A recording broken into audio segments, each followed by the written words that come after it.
Hey everyone, and welcome here for another edition of From Mother's Cupboard to Table. We are on site on location at Mother's Cupboard, 3709 James Street in Syracuse, New York, the home of my breakfast sandwich, the Cuse Mac Mother, bacon, egg, and cheese inside of 2 pieces of French toast. Cut it up and have it with some syrup.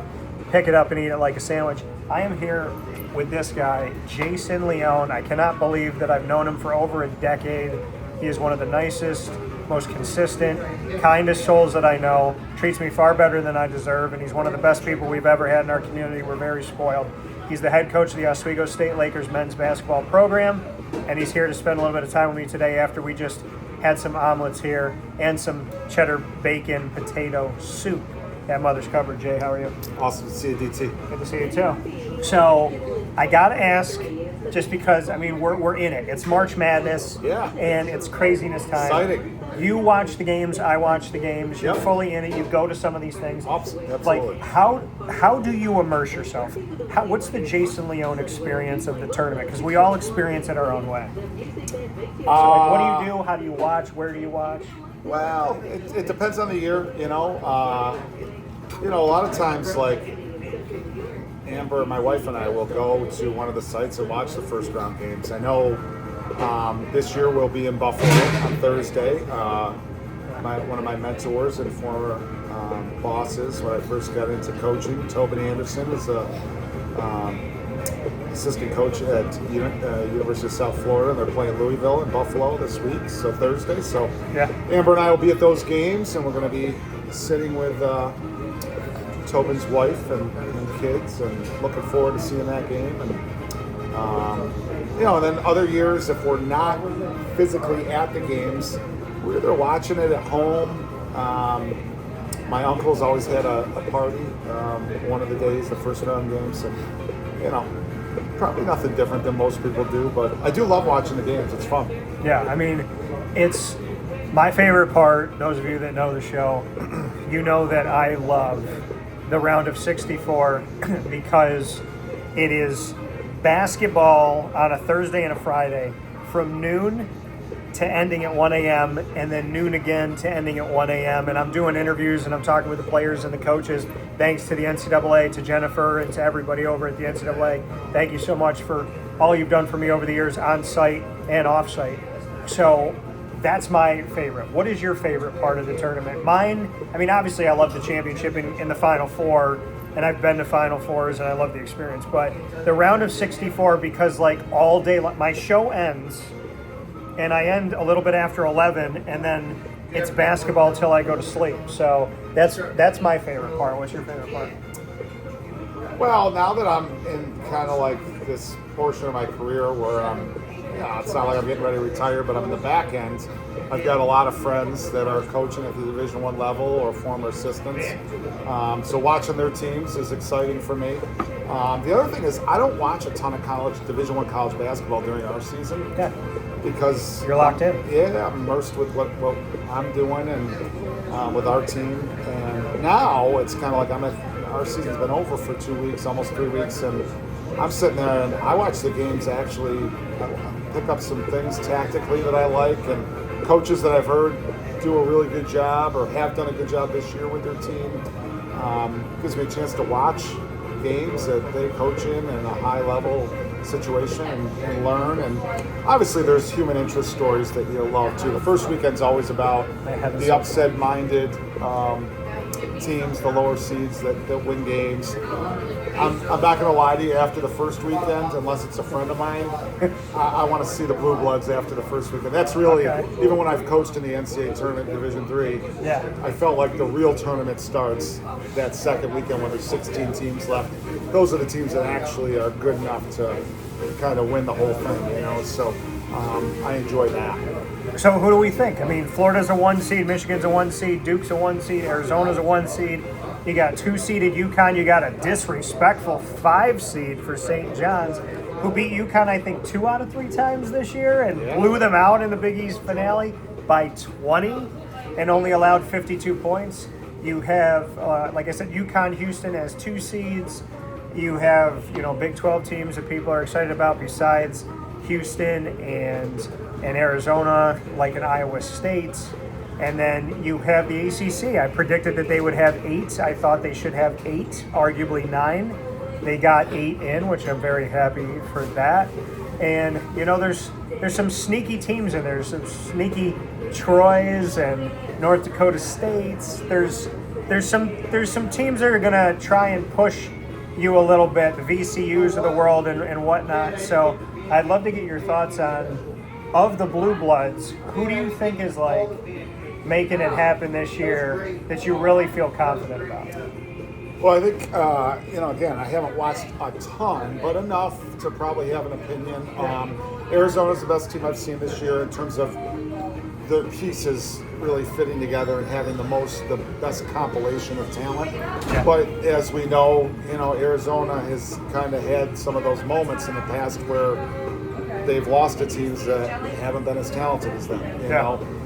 So kind of getting over that hump will be a big deal for them. But they're the best team that I've seen. The one thing about them is, they're not overly reliant on the 3. So in the tournament, part of the tournament is if they ever play a game where somebody gets hot from 3, it's not like they don't shoot it well, but they don't shoot a ton of them. Yeah. It could be a numbers game where they could get picked off. But they're the best team that I've seen that's played the most consistent basketball over the course of the season, and so, and then Duke, I think, has got a great defense, and if they can score enough and they get healthy, they're a really good team as well. Those are probably the 2 best. Michigan's got great talent. I haven't watched enough of them, but I don't think they really shoot the 3 that well. Well, they haven't played as well here the last couple of weeks, but they're still winning, so everybody knows the chalk and the teams that are going to be really good, the Blue Bloods. I think it's a couple teams to think about, Dan, that I would keep an eye out for that are maybe not your wholesale teams that everybody kind of mentions when they talk about national championship. I really like Vanderbilt. I think they are I don't know if I can call them a lower seed. They might be a 5 or a 4.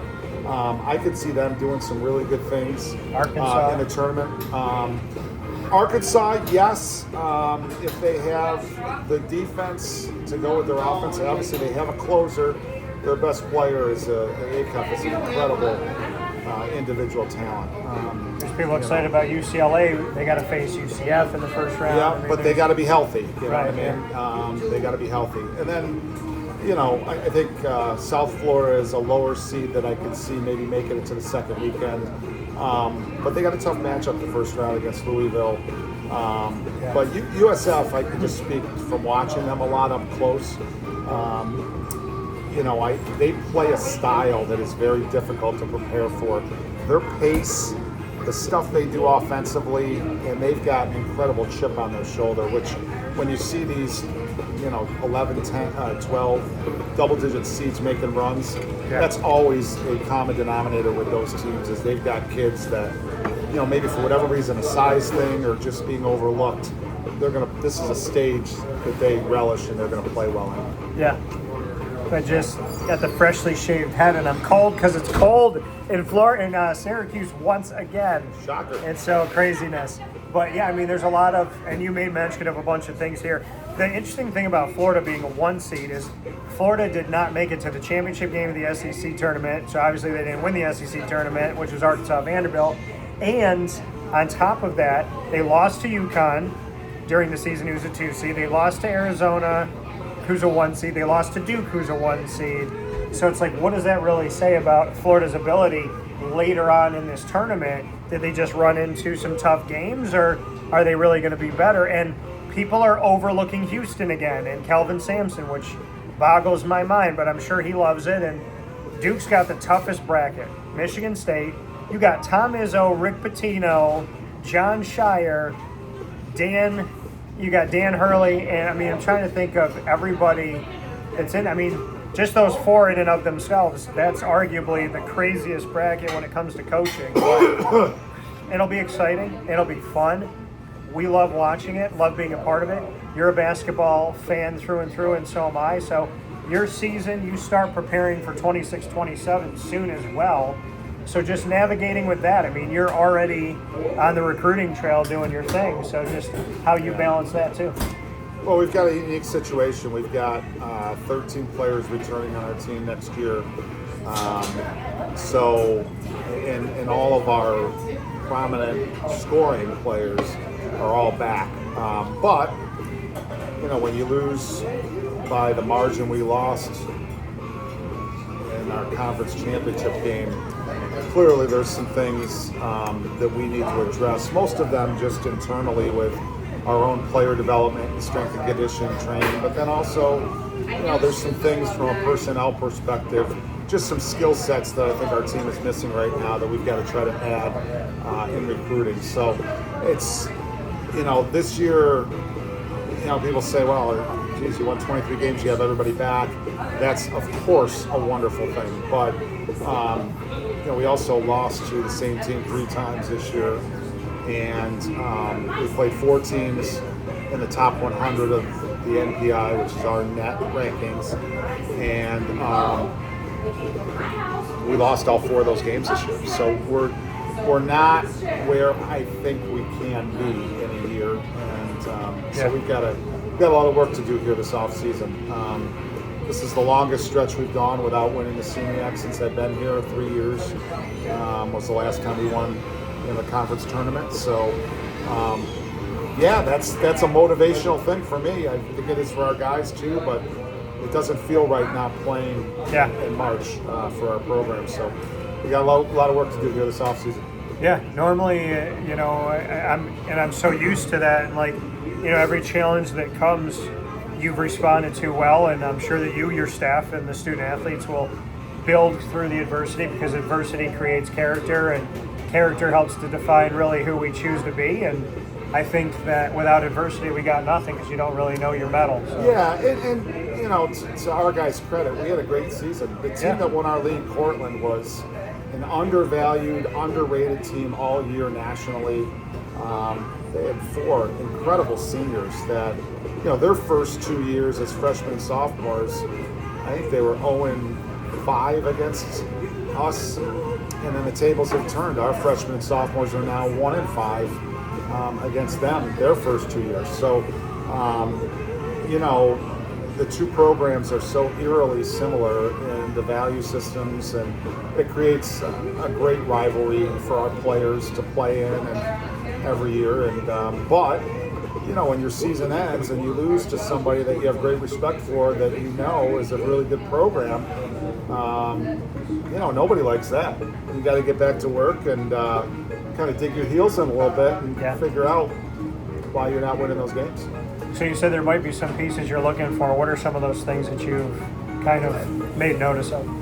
Well, the first thing is we've got to get the players in our program, in our strength and conditioning program, we've got to get stronger.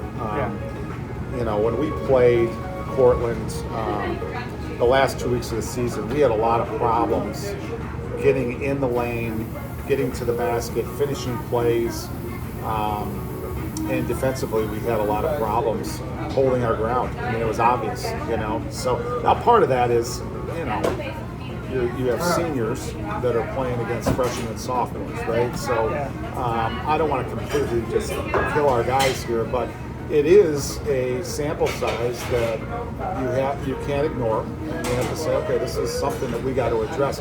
That's over 75% of what we have to do. And then I think we've got to get a couple of positionless players that are bigger, stronger athletes. Right now we're not overall. Our centers are really strong, good player, Deacon Judd. After him, we're just not strong enough to keep people out of the lane and off the rim, and that's got to be addressed both in recruiting and in our player development. So as we look ahead, we have your recruiting, the upcoming season, the excitement of the next chapter, and the excitement of what's coming up in the NCAA tournament. Off the court, what are you most excited about having those 2 little girls of yours and your wife Amber? Well, Amber and I will start. Amber, we're going to see the games in Buffalo this Thursday, her and I, which I'm lucky enough. My mom's going to watch the kids, so that'll be good. And then with the girls, Sophia's been playing youth basketball and gymnastics, and My youngest just got a cheer competition this weekend, which I'm excited to watch. And so just a lot more family time, planning for summer camp, summer vacation. And honestly, enjoying the spring with my players. I enjoy after the season's over. They're on break now. When they come back, we got 7 weeks together where, we take a step back, and the way we communicate is a lot different. It's a lot more relaxed, and we're working, but it's nice to have the guys in my office and not talking basketball. It's that relationship building piece and is so critical to what we do in our program.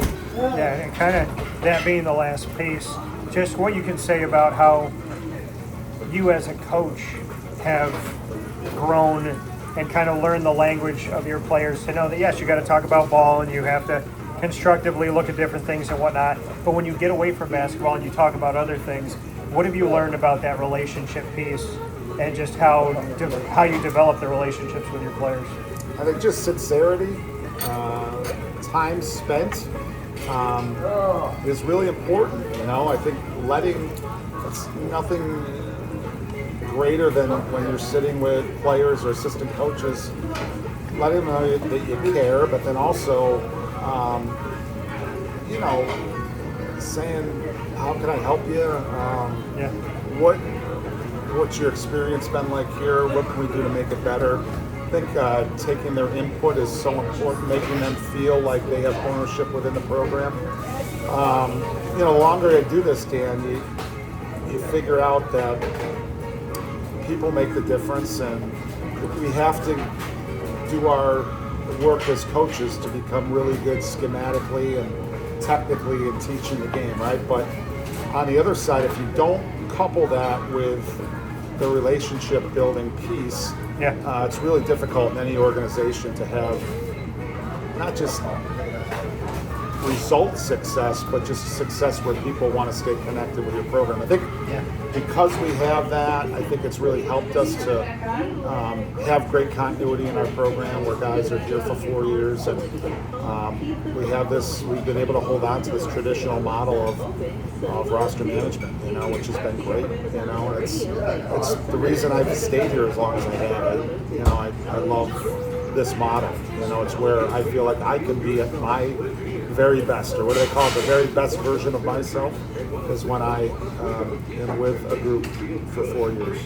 So, and when you get older, Dan, you know this too, not to ramble, but I've got to work at the communication piece, because as I move this offseason, I'll turn 50.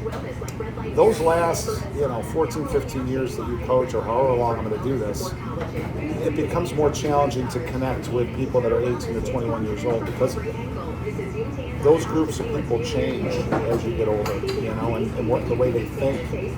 So you've got to be very adept and very intentional about how you get inside these people and what they need, what their needs are. Well, great way to put it, and great way to spotlight it here from Others Covered at Table. It's all about relationships. It's all about connecting with people, because people work with, play with, and spend time with those that they feel safe with, that they want to be around, and that they feel like truly value them. It's in any walk of life. And I sit next to this guy so many times and break bread with him at Mother's Covered and really wherever we are, because of the type of human being he is. So this is a sign that good relationships are what stand the test of time above everything else. Appreciate y'all for being here at Mother's Covered, 3709 James Street, Syracuse, New York. We'll see you out here 7 days a week, 6 a.m. to 1:30 p.m.